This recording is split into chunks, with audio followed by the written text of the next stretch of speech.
కొంతసేపటి తర్వాత శతధన్వుడి గుర్రం అలసిపోయి కూలిపోయింది. అప్పుడు శతధన్వుడు కాలినడకన పారిపోతుంటే కృష్ణుడు రథం దిగి అతన్ని వెంటాడి చంపేశాడు. కానీ అక్కడ మణి దొరకలేదు.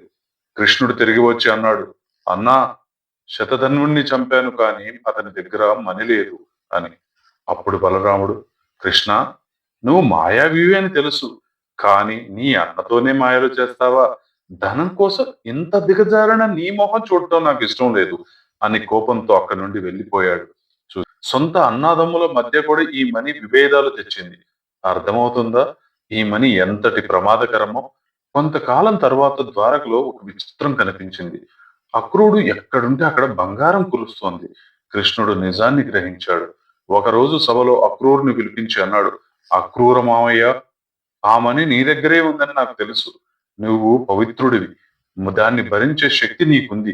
ఆ మీద పడ్డ నింద పోవాలంటే ఒక్కసారి ఆ మణిని సభలో చూపించు అని.